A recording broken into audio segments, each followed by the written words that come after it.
Welcome to I Play, Therefore I Am. In our conversations with extraordinary games industry professionals, we discover their unique career stories, and we also find out about their personal development and philosophical journeys. This podcast is a co-production of MediaNet, Berlin-Brandenburg, and Now Media, and brought to you fresh from the games capital Berlin, as part of the program MediaNet Games International. I'm Simon. I'm Florian, and we will be your hosts for this program. Gaming meets philosophy. I play, therefore I am. Hello and welcome to another episode of I Play, Therefore I Am. With me, as always, is my co-host Simon. What's up? Hello, and good morning, and good evening, and good afternoon. I'm Florian, the second host of this show. Welcome, everybody. And our guest today is Jasmin Oestreicher. Her background is in the marketing and communication side, where she has worked at multiple large companies over the last 10 years of her games career. Jasmin started her games journey at ProSieben Sat.1, with later jobs at Koch Media, Deep Silver, and Activision Blizzard here in Germany. In 2021, she moved to Instinct 3 as Senior Project Manager and started a meteoric rise, which led her to become the CEO at the beginning of this year, which is 2024, as we record our first episode of this new year. So, Happy New Year to everybody, and welcome to Jasmin. Hi, thanks Flo. Hi Simon. Hey everybody. I'm happy to be here today. That's sweet. Yes, I hope it's okay to say a meteoric rise, because to me, that's how it felt. How did it feel to you? Crazy. I think the past 3 years have been nothing but short of crazy. Crazy good, to be honest. So I think, like, for some of you that don't know Instinct 3 in detail, we started as a very, very small agency. By the time that I joined, it was already like a few people.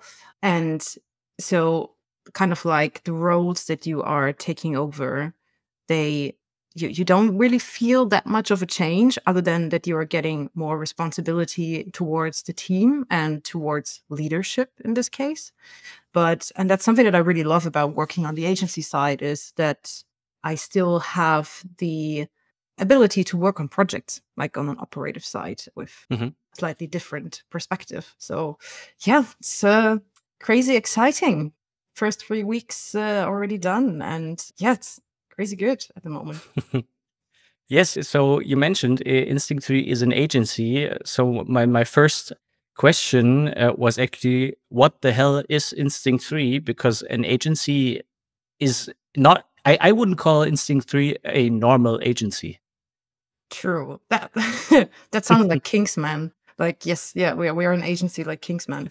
No, but yeah, you're totally right. I think in the end, it comes down to the main difference, us having our own creative department that is working together with the influencers to kind of, deep dive into their wishes, desires, and what they want to achieve in terms of like their own content strategy. But also on the client side, I think we have like a broader team that is responsible for all the creative work that is happening behind those channels of our influencers. So that is something that we combine in a unique way, I would say. Or at least we were the first ones that kind of like implemented it into the German market.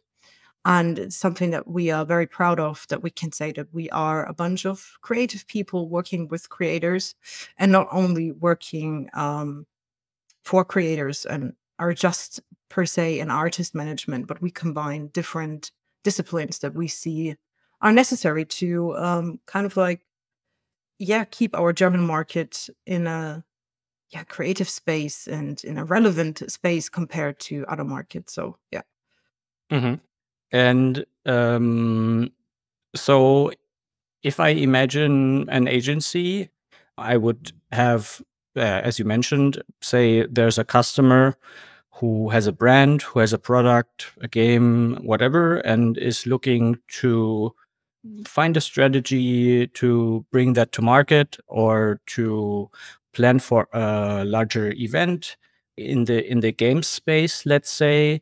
So my question is basically, since we have not yet had a person from an agency in the podcast at all, why does a, let's say, publisher hire an agency? Can you explain a little bit about your role in the industry overall? Like, yeah, what's the function of an agency, and what's maybe then what makes Instinct 3 a cool agency?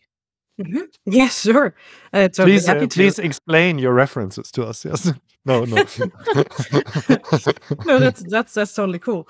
I think it's mainly local expertise that, like, especially publishers and game developers are looking for these days. It's something that we, like, if you look at the recent past 3 to 4 years, it is something that kind of lacks a little bit in some disciplines. The local expertise in terms of how do our influencers interact with each other? What kind of dynamic do they have? What kind of content is really like fitting to their communities and is engaging on a quality level, not just quantity when it comes to like pure reach and views, which are also important. So they are important, obviously.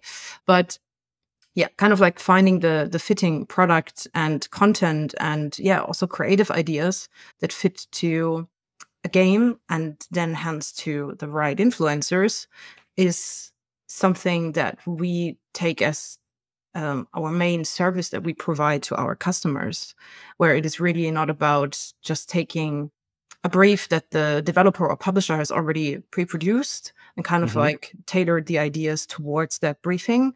But what we also like to do is to give feedback and maybe also challenge some aspects that may be like good in a view.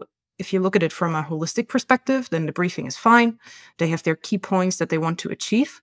But if you really boil it down to a local level, then sometimes this local expertise is missing because they don't essentially have that much local expertise anymore within their international and HQ offices. So it's something that we kind of like fill in the blanks. Or if they have local managers, they have so much other stuff to do that we just kind of like are there to support them on their endeavor to actually like hit the nail and make great and relevant local content for their audiences in a positive way and get the right creators on board, for example. Yeah. And I think if I may add something to that, as far as I understand, Instinct 3, having of course followed the company from its inception, was obviously very much co-founded by Hendrik and Max Hand of Blood. And I think Hand of Blood is one of around that time, has always been, one of the most creative minds of the German YouTube scene and later industry. I liked how you described it, Jasmin, because it was quite matter of fact, but also I would even go a bit further and say that the creativity, I think, in terms of on screen, on video, creative film production level, many people in Germany have great ideas, I think, and in the live stream scene, there's a lot of very cool new frontiers constantly being discovered.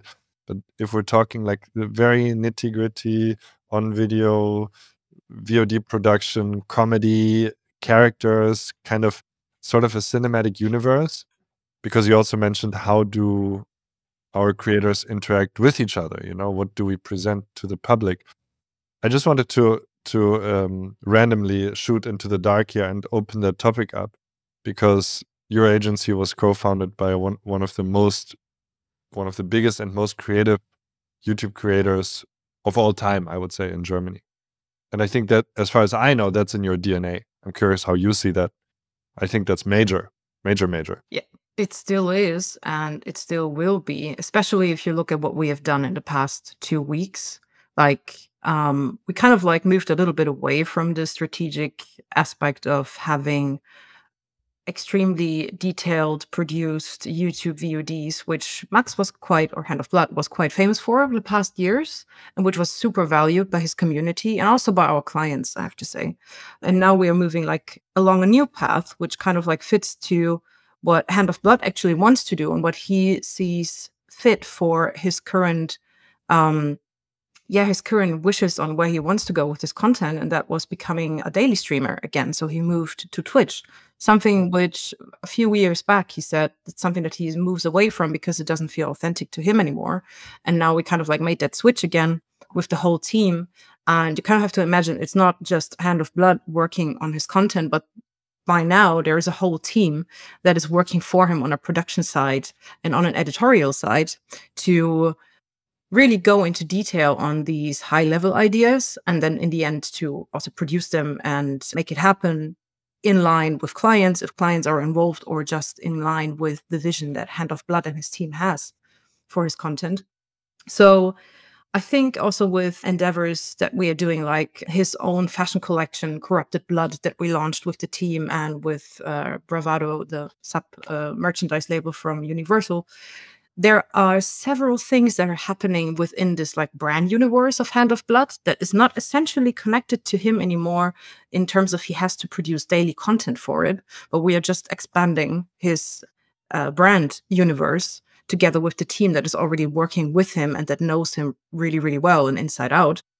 And this is something what we see is also a great help to kind of realize our creative visions that we have for different projects, but also it gives us a lot more traction on the market to actually engage with new clients. Because all of a sudden, we are part of the Baller League now, which is like comparable to Kings League, but on a German level, where we have like amateur soccer team that was, I think, funded by Mats Hummels and Lukas Podolski. And now we have different influencers from Germany coming together with their own teams and competing with each other on, just regular playing soccer, which is really, really cool and completely new for us. So this is something where Hand of Blood is also involved, but of course our esports team, Eintracht Spandau, as well, because it totally makes sense. And what we can see is that usually there would be just influencers that are, I would say, pretty far away from the kind of like humorous content that we like to produce also for our brands. And all of a sudden we have a very, very different interaction with these kind of influencers and clients, which is super helpful for us in terms of expanding and spreading out the word about our work and what we do as an agency, which is super helpful. Because on the other hand, and that's something that we have been doing in the past 4 years as well, is expanding our creative agency business, whether it would be where we do create creative concepts for clients that are not essentially interested in booking influencers per se, but are more interested in strategic guidance and actually brand consultancy on when everything comes to marketing, communication, online communication, is where we have a lot of in-house experience, obviously, because we are also in artist management. So we take the experience from our artists and kind of like distill this to engage with new clients and hopefully enable them to make impactful content that is relevant for their audience and also engages with a younger audience, which is something that especially German brands sometimes miss. If we are talking about mainstream entertainment and just mainstream businesses, they are still very hesitant here and there to interact with gaming. So kind of like... You're so diplomatic. Yeah, I know. Yeah, it's kind of like my personal goal to make gaming a little bit more mainstream within the German territory, because I hate being labeled as a gamer, and so as a gamer in a negative way, like we Germans usually do. So yeah, we're on a good way there, I would say. So that all sounds to me like it's a very creatively led agency. Like the strategy evolves around the talent in a way, and also like their creative wishes, which I can assume is not always the easiest from a business perspective, maybe. But I can imagine that you have started so many different ventures in the meantime, since even only in the few years that I have been in contact with Instinct 3, I guess there's like 5 new companies in the whole universe of Instinct 3, and there's always changes. So it feels like there is always like creative vision that like I feel you manage to connect this well, like a creative vision that is funny, that works just in the sense of content creation and creative content. But obviously, as you mentioned, the team has grown. There's a full production team for Hand of Blood. There's the Corrupted Blood, all these other ventures. It always opens up a new field of business as well.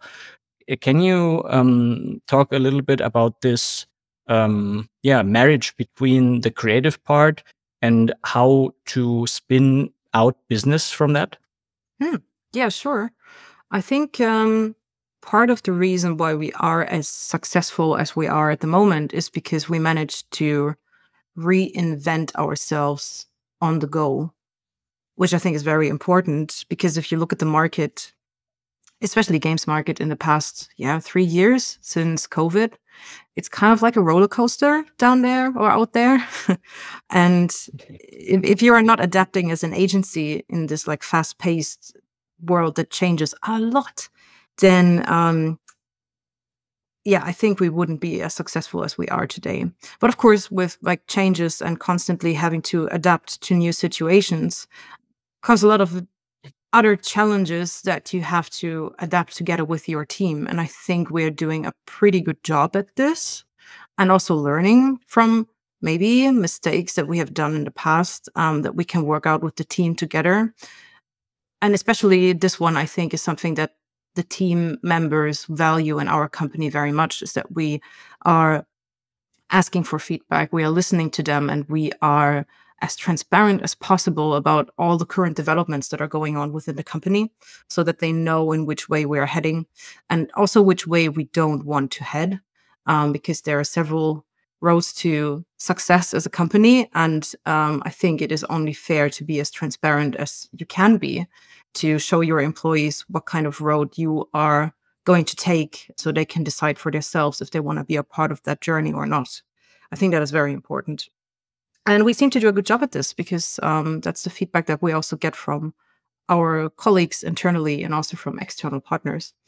And with this trust that we are building within the team also comes an area where people are just free to voice their ideas on what they want to do. And some of these ideas could lead to new ventures that we think like, yeah, that's a cool idea. Why aren't we looking into, maybe we can do something about this that is not just another branch within the agency, but maybe a totally new company that we are just unfolding within our holding group, which is something like the publishing topic that we announced end of last year.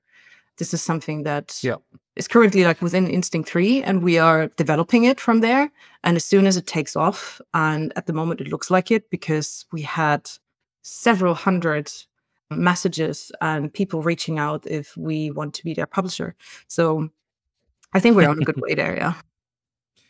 I want to go a little bit on this publishing thing now that you mentioned it, because first of all, you personally, or maybe to get back one step in the terms of maybe creative process and business, that's one of those examples where maybe you could give us an idea of how a decision like this happens at Instinct 3. Because as a background, I mean, I mentioned it in the beginning, you personally have a background working for several different publishers. So that's a business that you know. But on the agency side, I guess publishers are your clients, so you wouldn't say necessarily that there's a like expertise already in-house, except for you personally having that. So is that an idea that you come up with, or is that something that comes out of the team, or how does something like this happen? That's a very interesting question. Yeah, I think it highly depends on the idea. So if we're boiling it down to the publisher topic, I would say this just comes naturally because we are all working with publishers and gaming is still our main business. But what we do, of course, to stick with that example, is like the colleague that came up with the idea, if this is not like a potential business case for us, he gathered feedback and insights from basically a few selected people from the company, just to exchange ideas. And this could be from kind of like different departments, right? So you would need somebody from the finance team to guide you on how could a valuable like financing model look like for us and for the developer. And then how would you put this into a marketing perspective? So you go to our like account management and project management team that has a lot of marketing expertise. And then I also talked with him because I said, like, I do have some publisher background and I can at least share a little bit of my experience on what developers value in a publisher, and especially if we are going down with indie developers and indie publishing, it's very different than for AAA titles, obviously. So it is basically a constellation of, depending on the idea, we do just grab the right experts that we have in-house, kind of like develop a business case. And then again, we sit down and we review the business case and decide on, is this something that we want to move on with, or is it not quite there yet?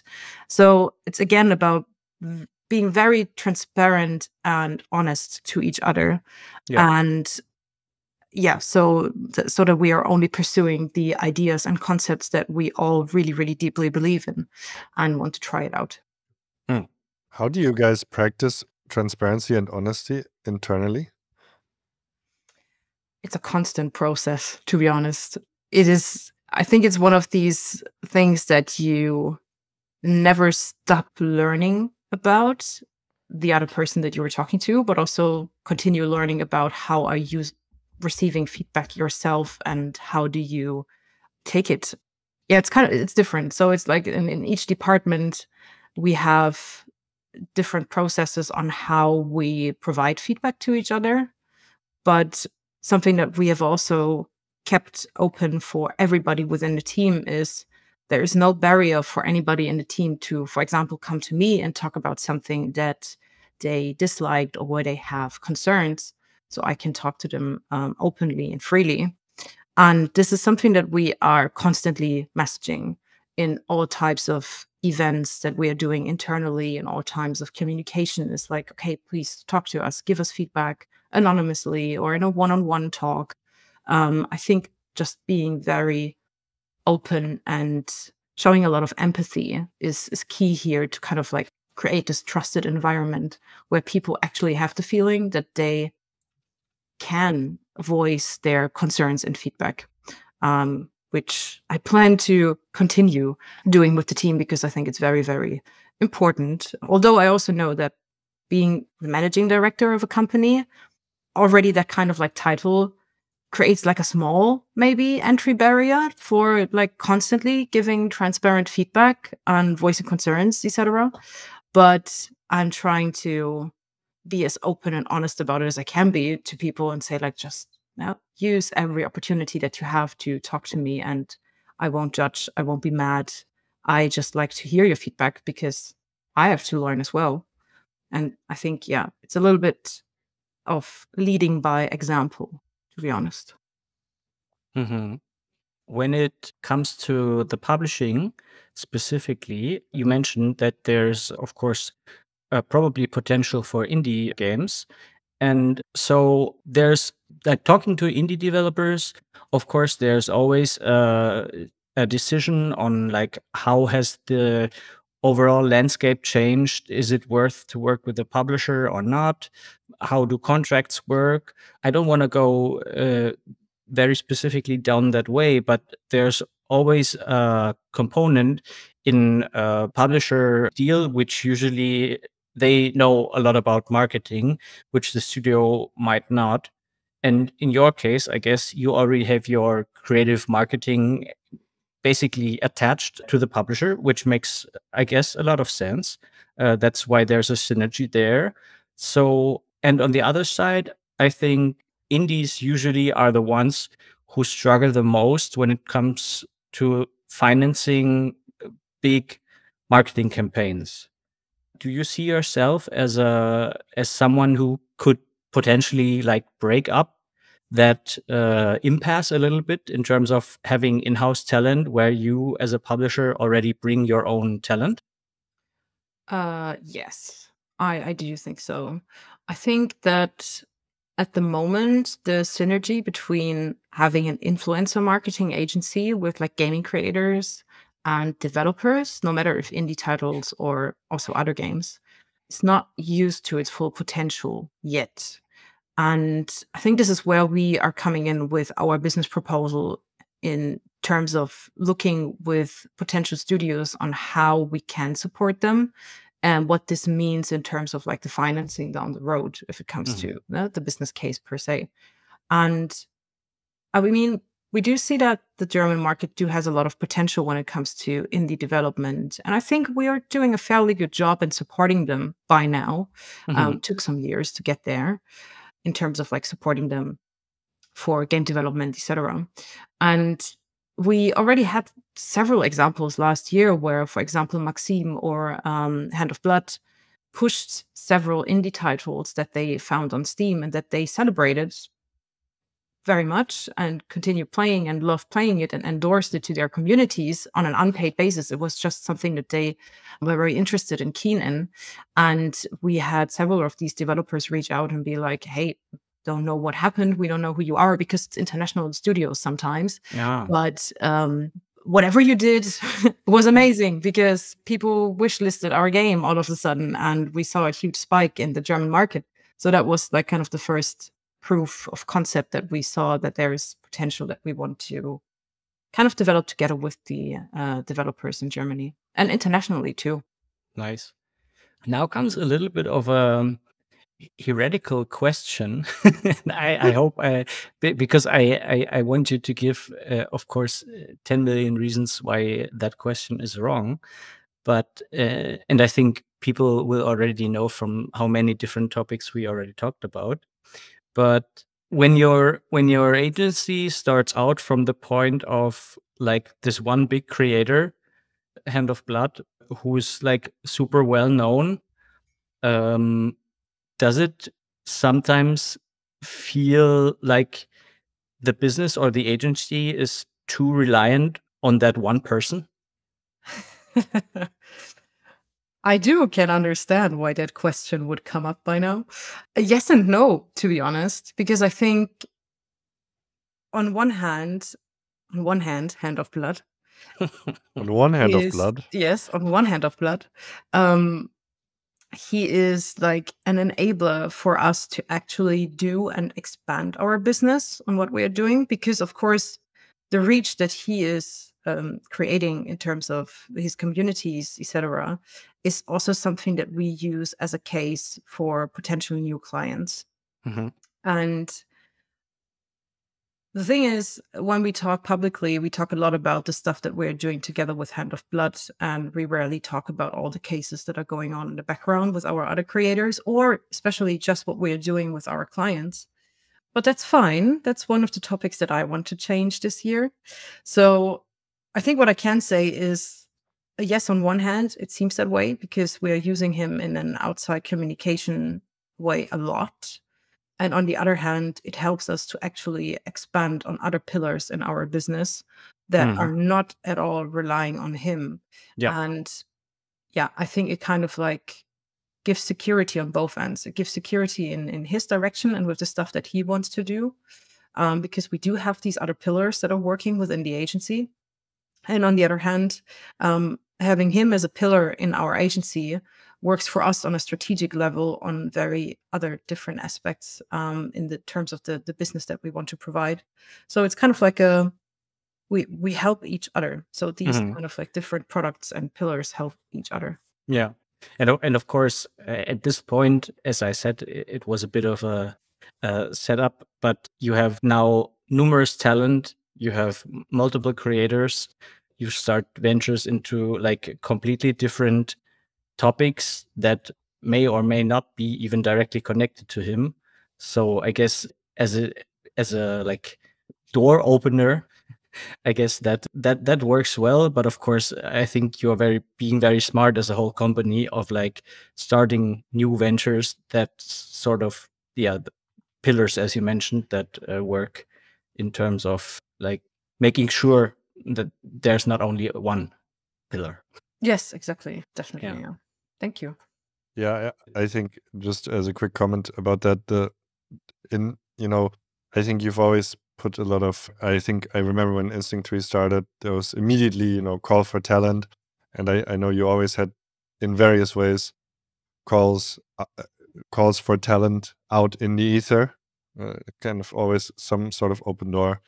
And I know this, having worked closely also with Freaks for You back in the day, when Hand of Blood was still there, and having been friends with some creators, that there was always a bubble of a rising tide that lifts all boats around Hand of Blood, which I always found very impressive. I think there was always like this kind of very community, also Spandau vibes, which of course is now incarnated in Eintracht Spandau as well, which is kind of very funny. I think it's unbelievable how mimetic you guys are, and how much memery also arrives in real life. And so, yeah, I think it's the last. You guys are the last company that has to like defend themselves, being like a sort of one-trick pony. So you could say, as we say in Germany, the reasons for your great work in talent development, the reasons lie on the hand of blood. Nice one. Thank you. It was all a setup. Yes, yeah, a very good one. Yeah. 33 minutes in, we managed to get to the climax of this episode. And now it's over. So, okay, moving on to you personally now. So when I heard the news about you becoming the new CEO, I was like, wow, that's amazing, first of all. And then I was like, wow, like that was fast, I guess, in a way as well, because yeah, it's been roughly 3 years that you worked at the company. So to the young and like thriving audience out there who at one point sees themselves as the CEO of a large company and has no idea how that works, how does one become a CEO, Jasmin? That's what I want to know from you. Oh dear. Oh, that's a tough one. I never planned to be a CEO. To be very honest, that's how the movie about you starts. I Oh never my planned God. to be a CEO. Yes, yeah.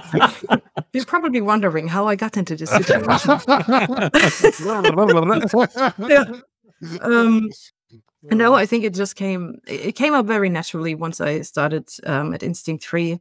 And it actually was in a discussion very early on with Hendrik and Johannes, where they said, like, if I could imagine becoming a managing director for the agency or any kind of other venture that we are planning to do. And I was like, I think I can, but I don't really know what I need to do that. So we kind of like developed that on the road together. But what it all comes down to is, I think, for me at least, that's like my personal leadership style speaking is empathy and just being very open-minded and having a lot of self-reflection on the way about your own personal development. So anyway, I am always criticizing myself for everything that I do, and I am an overthinker. That can help in terms of development. It can also hinder me sometimes. For example, my biggest weakness is social media. It's out there now. People that know me already know this, but I do think a lot about, what do I say? Does it actually mean anything? Does anybody care? And so, and not only this, does anybody care? It's just like, is it something meaningful? Is there something that is going to, help somebody in any kind of way? And if I don't have the feeling that it will, then I just rather leave it. I think this kind of like self-reflection and putting a lot of trust in the people that I've worked with in the past, and also surrounding myself with people that are inspiring to me and many, many ways, not only from a business perspective, but also in terms of their personalities, kind of helped me to develop my own strength and see them more clearly and develop my own leadership style. It's just not a question about how to become a CEO. I think for me, it's more of like, what kind of CEO do you want to be if you want to lead and inspire people? Because there are very many different ways to do so. So interesting that you say that you're like very relatable, by the way, the whole overthinker. I'm sure if those are the prerequisites for being a CEO, being highly self-critical and an overthinker, which doesn't seem to be so wrong, actually, because of course, I mean, yeah, you have to be self-responsible, right? You have to be your own biggest critic and also be open. Yeah, I mean, you're essentially of service. But I thought very interesting that you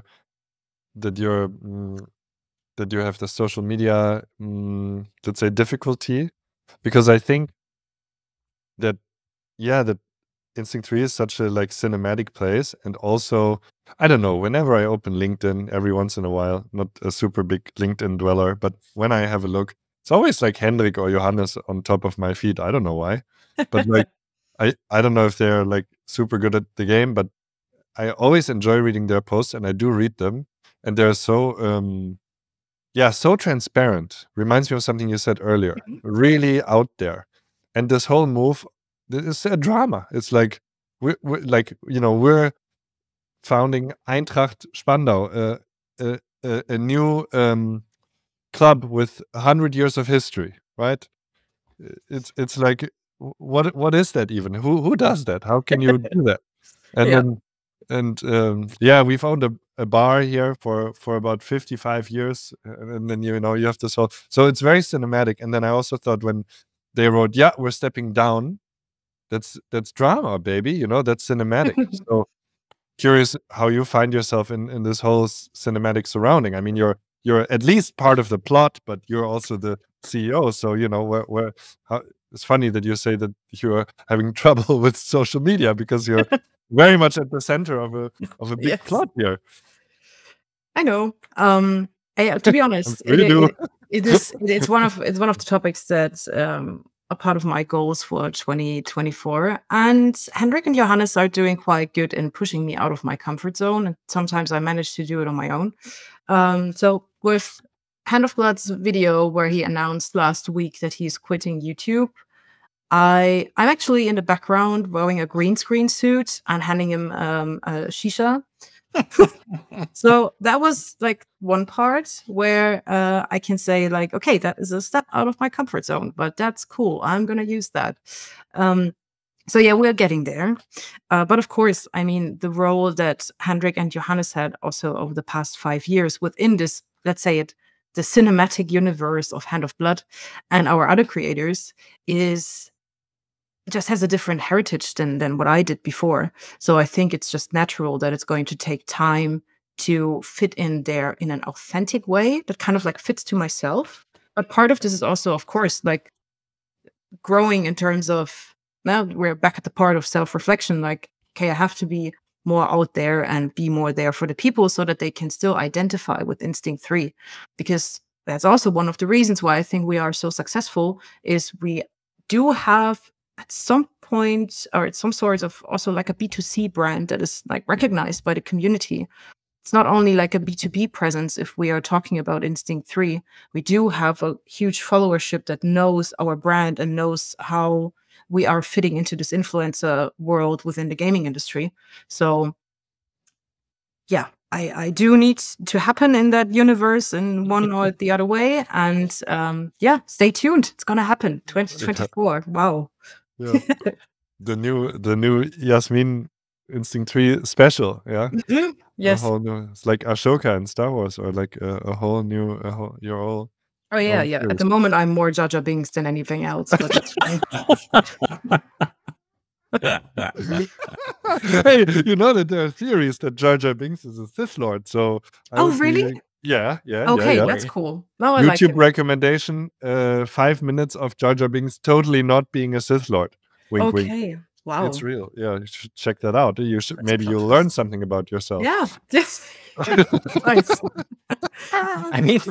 I mean, we are actually now, I think this podcast has made it to the point where I feel now like one of those like weekly evening shows where somebody who has a new gig or has a new album coming out is coming on the show to promote themselves. And so now, Jasmin, this is also part already of your like 2024 tour through True. happening in the world. So That's awesome. we have an exclusive interview with Jasmin.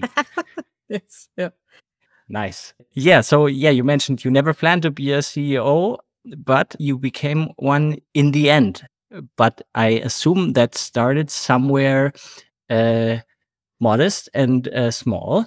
So maybe tell us a little bit about Jasmin, the person, like how you grew up, what were your dreams and plans, and how did you fail and become a successful CEO rather than whatever you had planned? It's funny the way that you described it right now. I thought myself, I have a picture in my head of Frodo, like jumping through the Auenland and then finding a ring and taking on the journey with his companions. Yeah. Yeah, kind of feels that way. I would like to have, please, a Hand of Blood starring as Gollum. We've seen this already. True. And it's perfect. Oh, that's a good one. Yeah, I'm Frodo, and Hand of Blood is Gollum. Yes. I also have somebody in mind that can play some. So yeah, that's a good story. Yeah, me too, actually. But please go ahead. No, but no, seriously, I grew up in Bavaria. You could say that's actually Auenland. Do they say Auenland in English? I am not sure at the moment. Yeah, the Shire. I mean, but Shire. Bavaria is the Shire of Germany. It's definitely the Shire. Yes, yeah. And I feel Totally. comfortable saying that because I'm from there as well. So Yeah. It's definitely not New Zealand. It is Bavaria. Yeah. So yeah, I grew up in Bavaria. Although my parents, they come from the western part of Germany, near von Düsseldorf, Duisburg. And I do have 3 siblings, but I am the only one. I'm the youngest one, and I'm the only one that was born in Bavaria. So I do, yeah. They are making fun about me a lot, my 3 siblings, for being the Bavarian of the family. And then on the other hand, when I grew up and I went to school, a lot of my friends make fun of me for not being the Bavarian because I do not have a Bavarian accent or anything sort of like this. So it was a fun time growing up being somewhere between someone from Duisburg and Bavaria. It's pretty basic actually. I went to school and I got my diploma. In Germany, it's called Mittlere Reife. So I did not continue school after finishing middle school, so to say. I did not go to university or anything. Actually, I never had the aspiration, or I never aspired to study anything because I never knew what would I want to study at that point. Mhm. I think it's something that a lot of kids ask themselves these days, and also back then, because I mean, you are a young adult, somewhere between 16 and 18. How are you supposed to know what you want to study and do for the rest of your life? If you have that figured out by that age, congratulations. I didn't. And it's the wrong question, just to throw that in there, obviously. The question is not what you want. The fact that people still think that is the point where you decide the rest of your life is the cause of great evil in the nation True. of Bavaria and the rest of the world. Yeah. Bavaria is Mordor probably more than the Shire. No, sorry. I love Bavaria. I also love my family and friends that live down there. Yes. I thought like Sachsen-Anhalt was like Mordor. Jesus. Sorry. Depends on the situation. Yeah, okay. Sorry, go ahead. So so I just I finished school, and then I always wanted to become doing something with art and something very creative, because I liked drawing a lot when I was little and a teenager. So I was like, yeah, I'm definitely going to do that. I was also very much into Japanese pop culture and manga and anime. So I was like, oh, I'm going to become a mangaka. I'm going to write my own stories and then draw them. It's going to be awesome. Yeah, I didn't do that. But yeah, it's at some point then reality kicks in, right? And you are there and like growing up with a small family, and it's like, okay, I need to maybe learn something where I can actually earn money to support a living. So it came down to more conventional job descriptions where I applied for an apprenticeship, I think is what you call it in English, an Ausbildung that's in right. German. Yeah. And I had tons of applications going around. So like everybody in my school was already like settled on what they wanted to do. And one of my best friends back then, she said like, Jasmin, you really have to get your shit going because it's getting late. And I was like, yeah, I know, but nobody wants to hire me. Yeah. And there were like tons of disappointing interviews where I was very, very shy and very introverted back then. I still am to some degree, but I am a little bit more outgoing now. So I think I had trouble kind of like placing myself out there as a potential candidate in any way. So yeah, in the end, I got a job. I made an apprenticeship at the car tire wholesaler, and I sold car tires for around 6 years. Wow. And basically learned from this whole company that I was working for everything that you need to know about the product life cycles. That's how I look at it back now. Because so I was in the marketing department, I was in the purchase department, selling department, and the logistics part. So I knew what it took to kind of like get a company up and running if you want to sell products in a conventional way. But yeah, that was about it for like 6 years. I spent 3 years there after my apprenticeship, kind of did a few projects for them. It was very, very nice. I enjoyed it a lot because it was my introduction into, oh, I can actually do stuff. So I got a lot of confidence in myself during these 6 years. And then I How old were you then? Sorry, during the 6 years? How old? Yeah, which age span was it? That was from 17 to 23. Okay, great. Yes. Yeah. Great feeling. I can actually do stuff, right? Amazing. Yeah, I wasn't good at school, so I didn't have the best grades. You kids, go to school, try to have good grades, but don't let your teachers be a pain in the butt about stuff that you can't do, because later on you will figure out that you can do it anyway if you want to. Something that I learned later along the way. Yeah, but after that, there was a job opportunity to move to Munich and start at Pro7 Games as an team assistant and managing director assistant. And I took that opportunity because I always wanted to work in gaming. So it was always like something I want to do, something creative, work with games. And that was kind of like the start of it all, I have to say. Like my whole network and a lot of the people that I know and that I am still in contact with today come from these 2.5 years that I worked for Pro7 Games as a team assistant.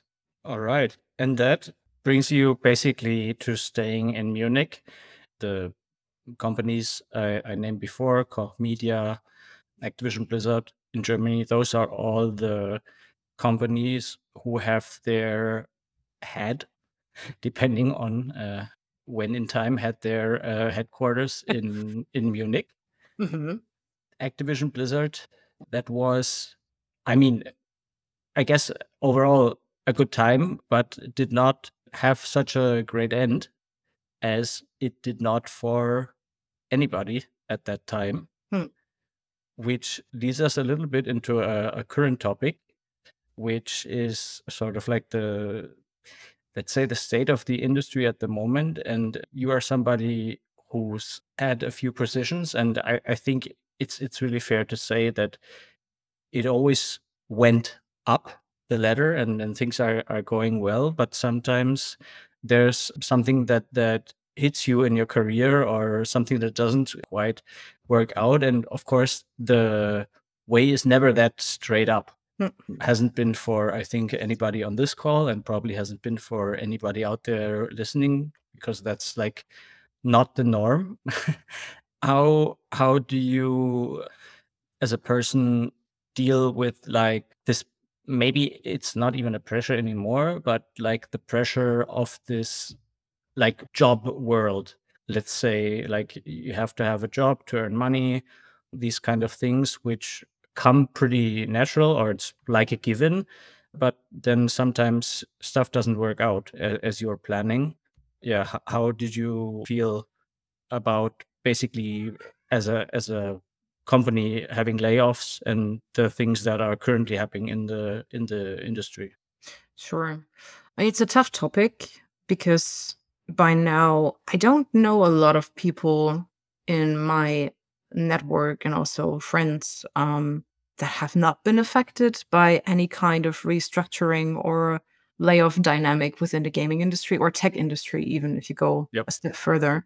So, I mean, I had one restructuring when I was at Koch Media, or now Playon, which was, yeah, I would say for the experience that I had and the way that I perceived it as an employee was difficult back then, because we are again then at the point of transparency and communication. It was never really explained too well why things are happening the way they were happening.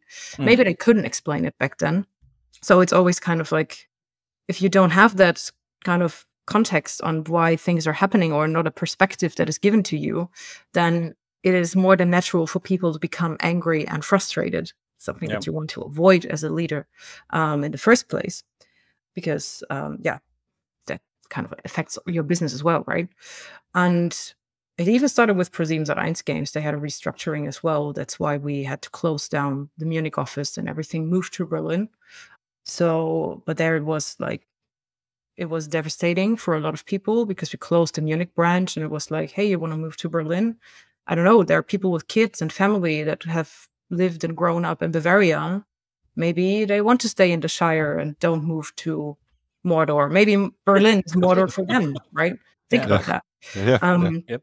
And it was the same then for Koch Media. And at that time, I realized like some sort of restructuring, it's similar to what we do as an agency now, is adapting. And I think it's just a matter of what kind of values do you put first when you need to adapt to a changing market? And is it the people that you put first that you want to evolve with and take with your business because you value them? Or is it like just strictly finance and money orientated, which is mostly the case for bigger companies, right? Yep. So yeah, that was difficult. But the one with Activision Blizzard, I would say that hit hard for me personally. So we all kind of like expected that something is going to happen, but hearing it and then, having your boss like reading out that everybody, on the call is basically not having a job anymore in a few months' time was like heartbreaking and devastating, because I loved doing what I did and I loved the team that I got to work with on a local level and especially on an international level, because they are all very kind-hearted, professional people that taught me a lot within these 3 years that I stayed with Activision Blizzard, and I still value to this day. So it's kind of like all ripped away from you. And so when I look at the news now and see like in 2023, we had more than 80 gaming companies announcing layoffs, with about like 6,000 people that lost their jobs only in the gaming industry last year. There's always a single person behind it, which life gets just like ripped away. And for some, it's harder than for others. So I don't have kids. I don't have that kind of responsibility, other than I need to take care of myself and to some extent to my family in terms of parents and siblings and stuff. But when I think about people that do have their own family and a lot more dependency, a lot more is depending on them and their job, then it's not just about like your daily routine and your passion is being ripped away, but basically everything at once. And I think it's something that the higher you get, if you are working in a bigger company, at least that is my feeling. If you're working for like very big corporate companies, that kind of view for individual people is not being considered when they are making business decisions. Because like some of the layoffs that we have seen now, at least this is my perspective, the studios that need to close down were studios that were acquired over the past years for some bigger deals that have been planned, and now they are not working out, partly due to COVID, partly due to simply bad business decisions. Yeah. In the end, it's the people that have to suffer from these mass layoffs in one way or another. And I think at least a proportion of that could have been avoided if we are all looking at a little bit more healthy business development for our companies. And that makes it easier for me, to be honest, to work on an agency side, because we are a lot more independent in that way of deciding on what kind of services do we want to offer and what kind of strategy do we follow, compared to being reliant on a big corporate company and having to work for them and their financial goals mostly. Yeah. Hey, what do you think are like more, you just alluded to ways this could be avoided? I'm very interested in like sustainable life and business decisions and kind of knowing the natural cycles of things. Everything tends to go the same way in one way or another. I was also there when I was like employee number 100 or something at Twitch, and I left as 1,300 and 1,500 were hired around that time. So I've seen this massive corporate growth after an acquisition as well. Just alluding to maybe a factor, but what do you think is like a way that you think that this could be avoided? I Not think to put you on the spot too much, obviously. I'm mostly curious. That's fine. That's kind of like my personal look at it. And also, to be fair, that might change during the course of the years. But at the moment, I would say being a little bit more critical with your own business decisions and surrounding yourself with people that also criticize your decisions and enable these people to actually voice their concerns, and you actively searching for feedback, is something that, at least in my career, I haven't witnessed a lot in bigger companies, where it's more like everybody knows the road that we are going down is wrong for many reasons, but nobody dares to ask or kind of like voice this concern. And maybe that's the kind of transparency that I'm also referring to, because I think a lot can be avoided if you're actually listening to your employees and your people that are working with you, or at least you can reconsider some of the decisions that you want to make. And I think also something that is important is a healthy growth rate that you want to have for your company versus like expanding very fast and in a very short amount of time, because then you will have a lot of responsibilities in terms of the teams that you are acquiring with these business decisions. And the risk is higher that you will lose them down the line if 1 or 2 product development cycles don't work out the way that you predicted them. It's a very deep topic, because I think you have to draw a line between, there is a big corporate company that has a very different business perspective than a small company or a service agency or influencer agency like we are. We are a lot more flexible. But I think listening is the first thing that you should do more. Yeah, I think that's generally good and true. But also, I mean, geez, such a difficult topic indeed, right? I find myself at the end of a very long sabbatical, having profited greatly from the success of Twitch and also the Amazon acquisition, and becoming my own CFO, who looks at my spreadsheets and is like, "Hey, buddy, how about you made a lot of good people decisions in the last couple of years, but we need some money in the bank decisions. Otherwise, none of these people are eating, right?" And that's not, well, of course, said with much care and compassion for real people whose lives are affected, but also I mean, well, there's not a company in the first place if there isn't some sort of money flowing, I think. Sure. Feels very strange to say, but it also seems true. And I have felt both sides just in my own life, which as my experience goes throughout the years, that many things that are happening in the external world of companies and business and so, you can almost replicate all of that on the inside if you listen long enough to yourself or look hard enough. It all seems to be roughly the same shape. Organization, not so different. Interesting to feel it in your own bones, kind of the CFO, the inner CFO stepping in and being like, hello, I am the controller and we have to do something about this. Otherwise we have to fire. I mean, I can't fire parts of me. That would be difficult. I'm sorry to say, this doesn't work out. One topic that it's a part of games, and then sometimes is its own thing, but your company is definitely very active in that part, which is esports. And I think esports is sort of in terms of what we've seen over the last year, sort of you could already see some cracks in the perfect picture of esports and like the sustainability of business models and everything, which then later also moved over to publishers and so on.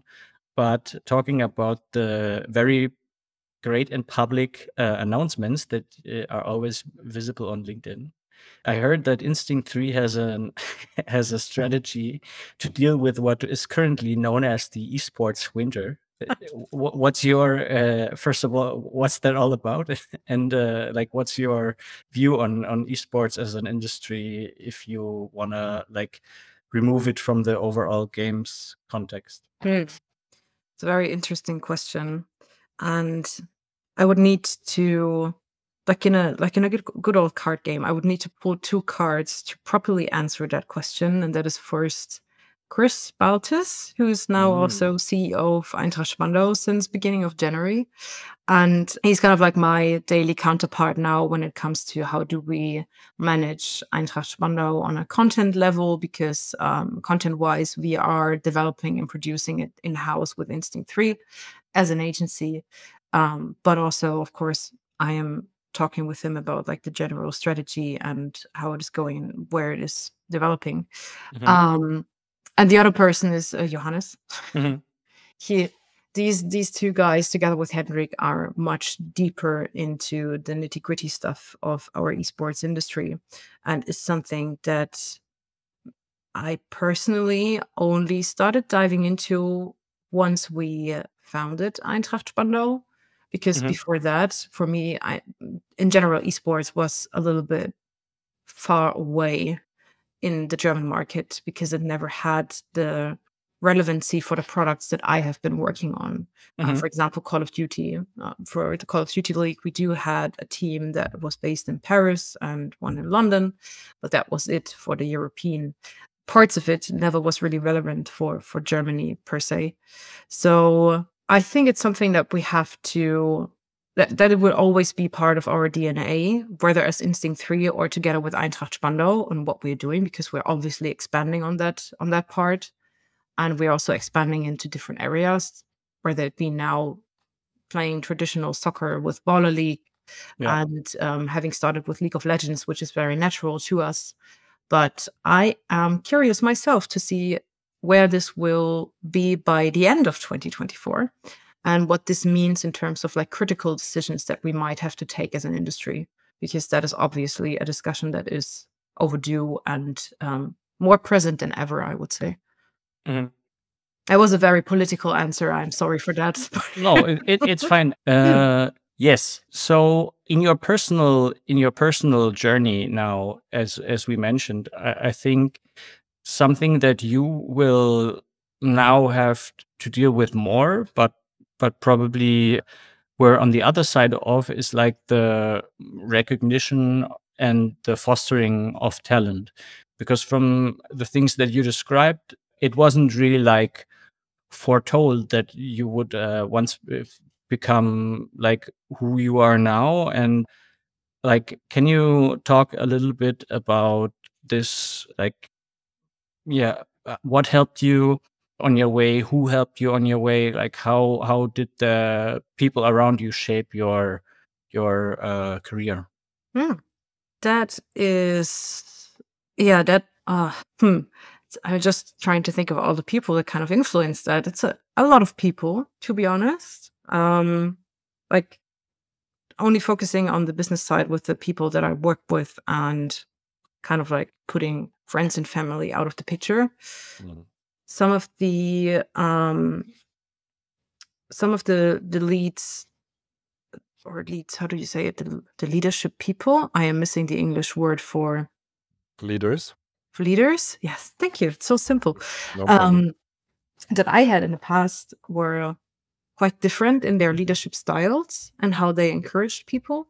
So now that I look back at it, I do recognize the difference between these leadership styles, but that essentially they all had in mind that I can do more and I should develop into a specific direction. The main key difference for making it positive for me was the way that the leaders that I would look up as positive role models encouraged me and showed a lot of empathy and enthusiasm for everything that I did, while others that were seeing the same potential might have been just trying to follow their own agenda and pushing it in front and kind of like using me as a positive example, which didn't feel as authentic and rewarding, if you get what I mean. So it's a lot about inspiration and just being a good role model. And then also, if, for example, if somebody in our team is celebrating a success or a good project, and no matter if it's a small milestone or a big milestone, if I talk about it, I will always put my people on front and tell them like they did this, like the team developed this. It's not about me, it's about them. And I had several leaders that had the same kind of energy, while others meant good, but maybe didn't put the team that worked on it as much into the front line as they might have should be doing. So yeah. Right. And one thing you mentioned was kind of the if I heard you right, it was like it looks like support, but it's really a pat on their own back, being like, look at this great protege I've, at the end of the day, it's really about themselves. Is that what you said? Yeah, kind of. Because in some companies, I think where it is more about rivalry than like camaraderie, to put it that way, you, of course, have to kind of use the success of your own team to still be relevant when you are talking just on a leadership or C-level, especially in bigger companies. And I think that is something that, people will recognize if you're working for this kind of team leader, that it's not the positive recognition. It's very toxic at some point. Right. Some sort of objectification, more like. A little bit, yeah. Yeah. Okay, but so let's talk about the positive. So I'm very, very curious, because you're pointing out how much you value kind of this listening and diplomacy, empathy you mentioned many times. And also from your career story, I can hear that you're ever since ProSiebenSat.1, it seemed like you worked closely to leadership teams, or at least there you did as an assistant there. And I think it's good to talk about some negatives, because I think some negatives can really inform positives. Like if you say like, I don't want to do that, then you also learn a lot of things that look like that thing you don't want to do. So it actually is very informative. But yeah, I mean, I guess I'm curious, what showed you, because the way you're describing how you like to lead and how you would like to lead, and now you're in a large leadership position, is very, humane, I would say, very people focused, very much, given our previous conversation, more on the side of the people, let's say, than, let's say, on the side of the money, to be a bit blunt. Did you did somebody show you that works? Because I feel like, especially in Germany or something, maybe I'm wrong, but it seems like, yeah, but kind of what I said a little bit now. It's like, well, at the end of the day, there are realities and we have to do those. But did you have leaders that showed you in a nice way that works? And I wonder how they did that. Hmm. That's Yes, not sure. just a fantasy, not just a kind of lovey-dovey, yeah, but at the end of the day, it doesn't really work. Who showed you that really works? That's so cool.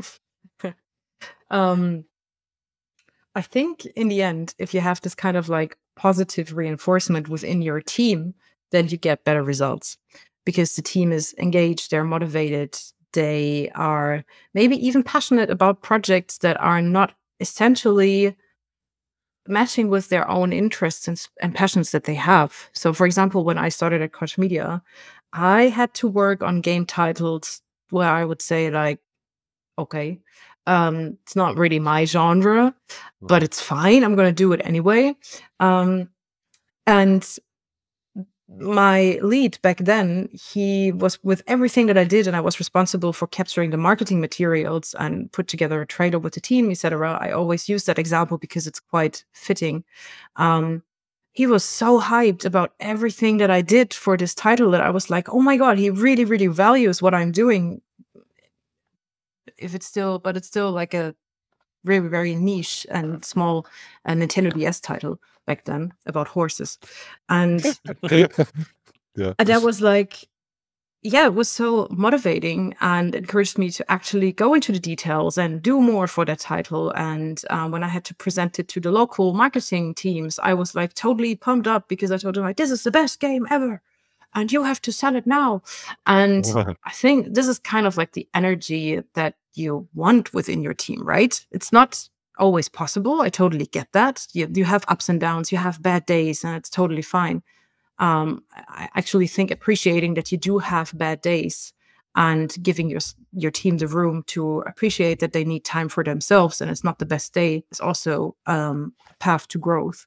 Oh, yeah. But on the other hand, in a very indirect way, this kind of motivation and being there for the people and giving them a feeling of you're not in this alone. I'm here to support you and work together with you, especially now that I'm working with leaders myself. I'm not working with the team directly anymore on an operative side, but I'm working with leaders. This good environment will have an impact on our business results. I am completely convinced about that. But that doesn't mean that I do not have to look out for the business perspective behind that. It just makes it a lot easier for me to take the business perspective that we have, which is blunt to say numbers that we have to get right, and put this into a perspective towards the team, talking about transparency again. And if they know what they are working towards and they know that I have their back and I can support them and motivate them, it also increases their trust in me, potentially, and helps us to work towards our goals, not only from a financial perspective, but also from a company perspective, and helps us to develop into the direction that we want to go, which is a little bit more on the progressive side and not only looking at conventional numbers. So I think this can work. And on a level within bigger companies, my previous leaders have showed me that this does work. If you put in a little bit of your passion and motivation and give it back to your team members. And this is, I think this is really great. And I think for me, the word that stands out there, I don't think you said it, but I heard it. It's enthusiasm and a bit of hype as well. And, also connecting this with the kind of Instinct 3 cinematic universe and the holding and the different things you guys are spinning up. I think the way what you're describing to me, that the way the metaphor I have for that is usually some sort of garden, because it's like you're building a milieu, like a surrounding of care and attention. Like what a good garden looks like, and it's not, and no offense to the English, it's not exactly the English lawn. A good garden is a bit wild. A good garden is a bit, and a good garden ends up showing you what you could do next. Like, it's not architected. It's not like you plan everything from the get-go, and then you implement it and you have your measuring tape on you. No, you put something here, you put something there, and it has beautiful shapes that it develops by itself. And that's pretty much for me what you said when Flo earlier asked you about, like, okay, so how do you come up with all these ventures? I mean, you essentially said, well, we're listening to our people, and sometimes one conversation can lead a bit deeper by itself. And then because we're already in the business of, well, also doing business, and we like to start things, well, we can just say, well, let's plant a new patch here then and see what it does. And if it's big enough, then maybe it will be its own tree or something. I think that's the way you describe it, and I believe you, and I really support you in that ambition. I think we need much more of that, of a natural organic growth also in the business world. Thank you. That's a very good way to describe it. And I have a picture of an instinct tree garden in my head now, and I love it. Yes, it can help a lot to look at these things in metaphors. When I work with some people as like a coach and an advisor, and when you get a more haptic and plastic feeling for it. And I always loved what you guys are doing, like because I always thought, haha, they're just having fun and following their nose and doing natural things. How great is that? I really support that. I think that's really great. And I think you can always feel it in the creativity, in the joy. The things you started explaining in the beginning. I'm just trying to tie up some strings here, as you can see. Just I've listened a lot this episode, and kind of, hello, cat. Kind of this, what did you say in the beginning? Also, you talked about local expertise, right? And well, I mean, it's a very YouTubers, content creators are always testing against the local market. Naturally, that's their job. They're basically test machines. What works with the algorithm, with the people, and they know best. And so, an artist-led company, or a creativity-led company, like a garden, is gonna have a more like ground level understanding for what's actually going on in the market, because they're not removed from it; they're from it. They literally grew out of it. So these are just some thoughts I wanted to give back to you, that I like synthesizing a bit what you talked about in this episode, I think. Yeah, thank you. Yeah, that sums it up really good. Yeah, thank you. And I think we can use this as a time to move on to our essential questions and say goodbye to you eventually. We have this little essential questions game, and they've been the same for a long time, but they seem to work. So would you like to receive some essential questions? Flo prepared me for this part, and it's the part that I am most scared of. Now the overthinker takes over again. Exactly. But yeah, let's out of the comfort zone. Let's do it. Okay. Nothing is prepared here, of course. The guests are always extremely overwhelmed by the questions and have never seen them before. Of course. We would never send them ahead in an email. No, that's fine. We can keep it spontaneous. So the first very simple essential question to you, Jasmin, and your chance to expand your cinematic Jasmin universe. What is the purpose of your being? Wow. In a business context or in a life context? I think we can talk about life. Life is about love and labor, and business is part of it. Of your being. Of my being.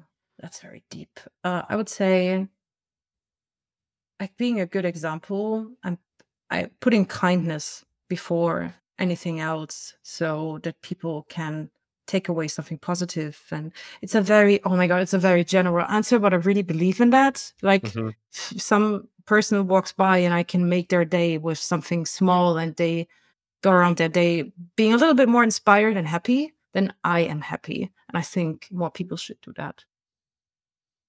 I think that's great. What inspires you? Unconventional ways to success, I would say. And especially by people that basically just did what I answered for the first question, is like being kind and not corrupted. What is a beautiful day to you? Ooh.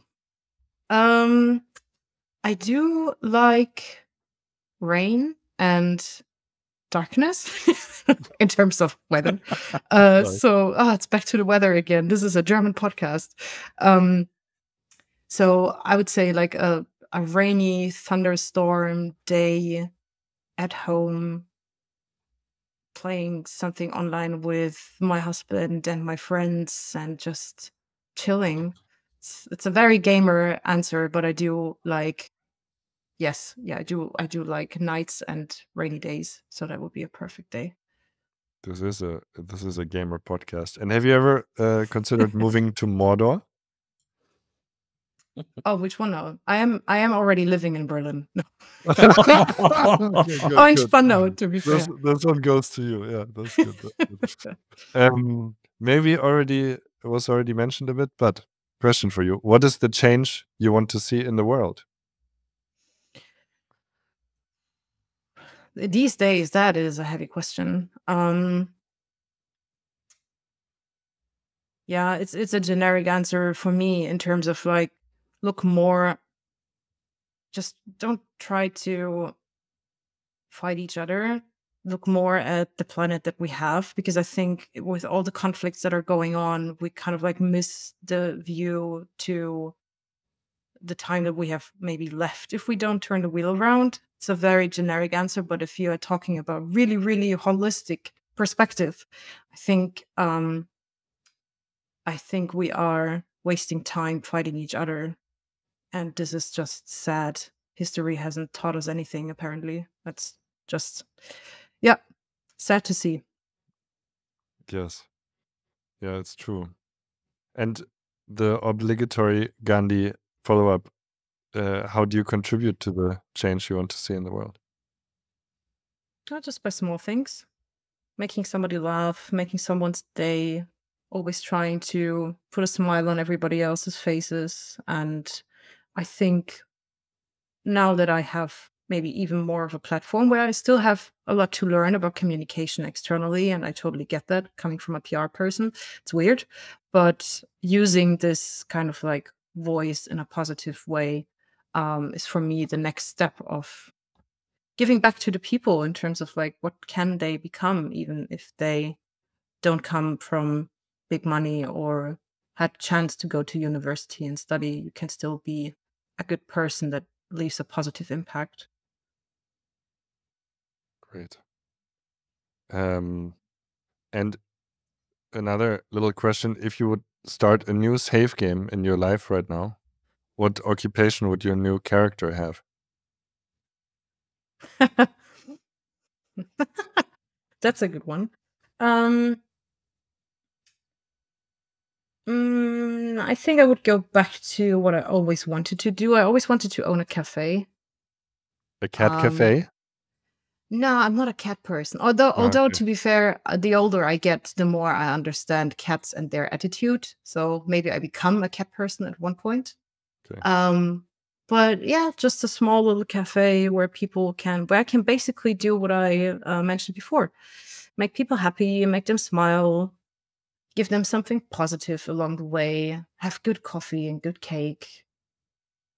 Yeah, maybe occasionally take some of my friends and companions, go out on adventures, slay a dragon, be Jar Jar Binks, whatever. That's pretty based, I think. Yeah, cafe life is I dream of it too. I understand it. Last question from me: do you have any books that you like to recommend, or that have shaped you? I would maybe ask for a top 3. Oh my God. Oh, that's hard. To be fair, it's all fiction. There is not going to be like business books in here. Great. But very, very much The Expanse. I'm a huge Mass Effect fan. So The Expanse is basically the baseline of Mass Effect. So that's great. I can highly recommend it. And I think second on that would be a classic, Lord of the Rings. I really enjoyed Lord of the Rings. And the third one, which has also shaped me the most, is not a book series per se, but it's a manga. It's called Fruits Basket. I'm not counting this in as a book. And it's a very, very cute story. Expands over 12 issues. And yeah, it's about a little girl that is very kind and like puts her friends first before herself. I learned a lot from their perspectives, I think, as a teen, and still do sometimes nowadays. Amazing. Very curious about this Fruits Basket. Yes, yeah. All right. Moving over to the games side, what are your favorite games? Also a list of top 3. Hi, questions are getting harder. The purpose of your being is no biggie, but yeah, what are your favorite 3 games? Yes, yeah. Dear. First and foremost, Mass Effect. That's kind of like, that has taught me a lot. I sometimes even ask myself during the day, what would Commander Shepard do? That's what I'm going with. Nice. That's the true leadership advice. That's what you've been hiding from us. True. Okay. Second one would be probably Metal Gear. So I Metal Gear Solid and everything that comes afterwards. I'm a huge Kojima fan, and I grew up with Metal Gear, and I kind of like, I love it. Just every aspect of it. I love the soundtrack. I love the story. I love these huge metal robots, which are very Japanese, and it's a great cinematic storytelling as well. So Metal Gear, yes, love that. And the third one, I think, is pretty recent. I think Baldur's Gate 3 is now one of my top 3 games, to be honest. It kind of like brought me back to this Dungeons and Dragons world, which I enjoyed as a kid as well, and haven't enjoyed a game like I did with Baldur's Gate for a long time. So yeah, that's now on 3.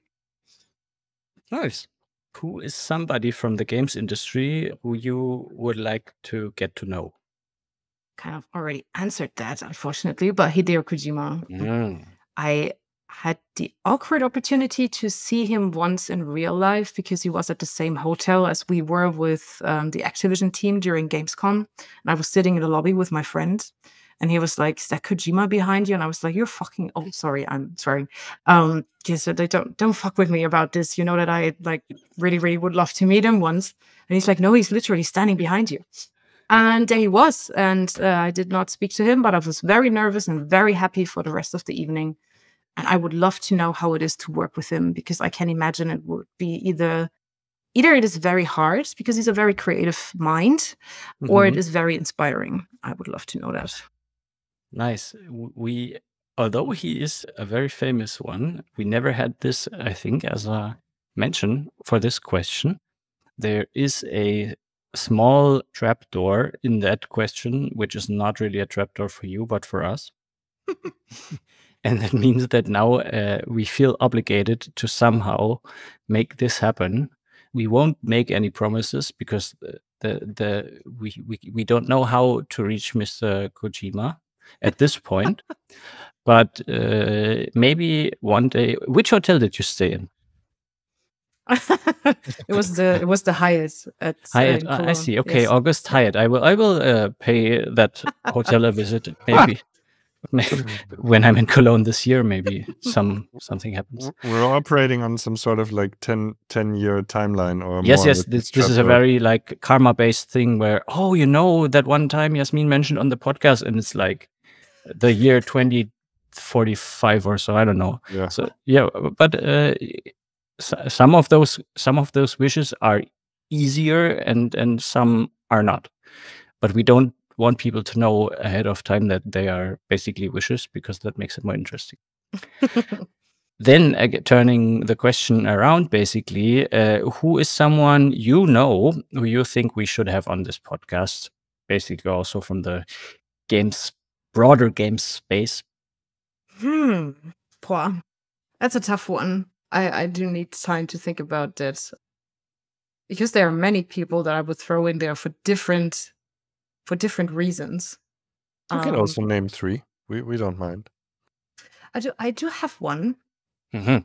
which is one of the leaders that I talked about or referred to in a positive way earlier. His name's Pete. He is currently working for NVIDIA. He worked with me at Koch Media / Playon back then, and he was my lead on the brand marketing side. And I think he can also talk a lot about terms of leadership, a lot about geek culture, because he is a huge geek and a very passionate one that inspired me a lot. So I think maybe you should give him a call. Yeah. What's his full name? For Yeah, I just wasn't sure if I should mention his full name. But yeah, his name's Peter Broley. Peter Broley. All right. Yes. Yeah. Yes. The last question. Where can people find you? And now this is actually the main question of the podcast, because now your rise on social media starts. From now on, people will flood towards you. You mean a digital space or literal? No, please don't share your physical location. It's funny that sometimes guests think that we are asking. Where can people find you on a Saturday afternoon? Yeah, exactly. Like if somebody wanted to randomly, no. I mean, in general, in Spandau and Spandauer Bock once we start playing again in its season, we can have a beer either with or without alcohol. So that's fine for the physical space.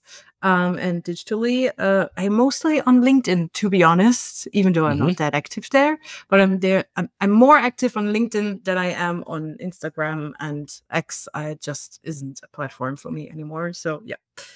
Yeah. So Jasmin Oestreicher on LinkedIn. Yes. Perfect. And of course, all the millions others of social media channels that are not Jasmin's personal ones, but basically belong to the whole universe of Instinct 3 are out there. And maybe we will spot you on one of those more often in the future. in a green suit or not. I will certainly do my research on that green screen suit. I need to. No. What have I done? Hey, Jasmin, thank you for this. This was so fun to talk to you. Yeah, thank you. Wishing you a great 2024 with a great new challenge. And I for one will follow the development of the cinematic universe of you and the rest of your crew. Thank you very much. Thank you for having me. It was a pleasure. It was really fun and relaxing and thought-provoking, not the least. And sorry to throw you under the bus with Hideo Kojima, but yeah. Sorry, not sorry. That's how we want it. We'll find him. Thank you. Have a great evening and a great year. You too, guys. Bye-bye, everybody. Bye. Bye.